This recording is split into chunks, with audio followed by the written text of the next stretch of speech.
2020-21 corona মহামারীর পর যখন গোটা পৃথিবীর সিনেমা ইন্ডাস্ট্রি ধুঁকতে শুরু করে, যখন সিনেমা হলে মানুষ যেত না, সিনেমা হল খুলে যাওয়ার পরেও, মানে লকডাউনের সময় তো সিনেমা হল বন্ধ ছিল, সেটা বাদ দিন। যারা লকডাউন আমরা যারা দেখেছি বা আপনারা যারা দেখেছেন তারা জানেন যে কতটা ভয়ঙ্কর ছিল।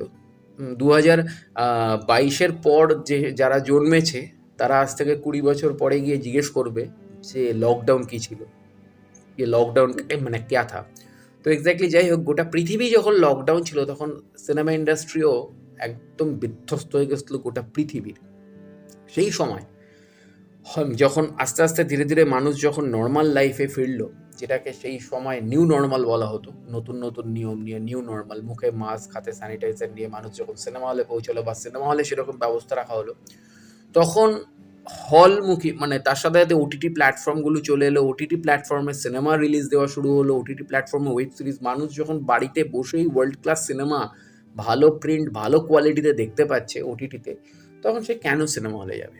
এবার সেই ক্ষেত্রে সিনেমা হলের যারা প্রজেক্টর বা যারা ডিস্ট্রিবিউটর বলবো না, এখানে যারা সিনেমা হলের যারা মালিক, তারা বিপদে পড়তে শুরু করলো এবং মাল্টিপ্লেক্স চেনগুলোর মালিকরা বা কোম্পানিগুলো বিপদে পড়তে শুরু করলো।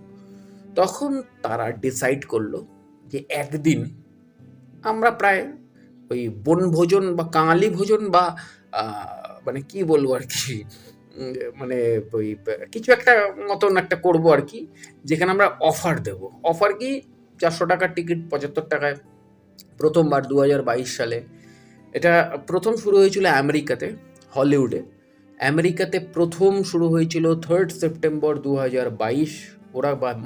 ওরা পালন করেছিল ন্যাশনাল সিনেমা ডে, যেদিনকে মাল্টিপ্লেক্স চেনগুলোতে খুব কম টাকায় সিনেমা দেখার সুযোগ করে দেওয়া হয়েছিল একদিনের জন্য।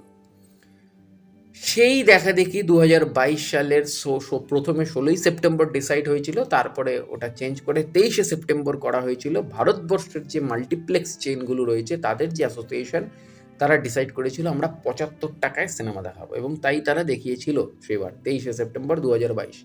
সেই দিন থেকে শুরু হয়েছিল ন্যাশনাল সিনেমা ডে। বছরে একটা দিন, সেপ্টেম্বর মাসের একটা দিন, যেদিনকে খুব কম টাকায় মাল্টিপ্লেক্সে সিনেমা দেখার সুযোগ করে দেওয়া হবে। অবশ্যই খুব কম টাকায় মাল্টিপ্লেক্সের নর্মাল সিটে, অন্য কোনো সিটে নয়। তো এক্স্যাক্টলি এবছরের ন্যাশনাল সিনেমা ডে ছিল আজকে, অর্থাৎ 20শে সেপ্টেম্বর। তো 2022-এ যেটা ছিল, 2024-এ সেটা 99 টাকা হয়েছে। তো 99 টাকার টিকিট কেটে যে যতগুলি পেরেছে ছবি দেখেছে সারাদিনে, বন্ধুবান্ধব নিয়ে ফ্যামিলি নিয়ে গেছে। তো তার মধ্যে যুদ্ধরা রিলিজ হয়েছে সিনেমা হলে অলরেডি। দ্য বাকিংহাম মার্ডার চলছে, যেটা গত শুক্রবার রিলিজ হয়েছিল। স্ত্রী 2 তো ব্লকবাস্টার হয়ে চলছে। এছাড়া আরও অনেকগুলো ছবি চলছে, টুকটাক এসব রিজনাল ছবিও চলছে। কিন্তু অদ্ভুত ব্যাপার, আমাদের বাংলা ইন্ডাস্ট্রির কোনো ছবি নেই যারা এই সময় এই ন্যাশনাল সিনেমা ডের দিন কিছু লাভ তুলে নিতে পারতো।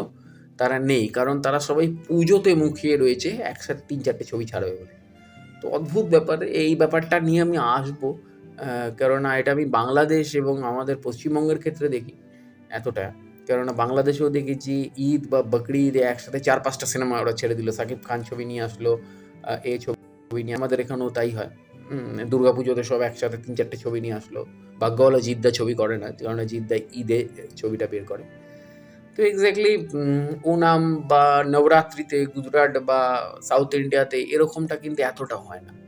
তো এক্স্যাক্টলি যাই হোক, ন্যাশনাল সিনেমা ডের ইতিহাস হচ্ছে এটাই, আর কিছুই নয়। ন্যাশনাল সিনেমা ডের সাথে হিস্ট্রি কোথাও কোনো কানেকশন নেই। ন্যাশনাল সিনেমা ডের সাথে শুধুমাত্র করোনা এবং লকডাউনের কানেকশন রয়েছে, যেটা সারা পৃথিবীর অনেক দেশই সেখানকার মাল্টিপ্লেক্স চেনের অ্যাসোসিয়েশনরা মানায়, এবং আমাদের দেশেও সেটা মানায়, এবং যার মধ্যে অনেকেই আছে। পিভিআর আছে, মিরাজ আছে, আইনক্স আছে, সমস্ত মাল্টিপ্লেক্স, যত রকমের মাল্টিপ্লেক্স আছে প্রত্যেকেই রয়েছে। তো অবশ্যই জুড়ে থাকুন আমার চ্যানেলের সাথে। দেখা হচ্ছে পরের ভিডিওতে। আরও অনেক রকমের নতুন নতুন সাবজেক্ট নিয়ে আসছি চ্যানেলে, সিনেমা এবং থিয়েটার কেন্দ্রিক। জুড়ে থাকুন, দেখা হচ্ছে পরের ভিডিওতে। নমস্কার।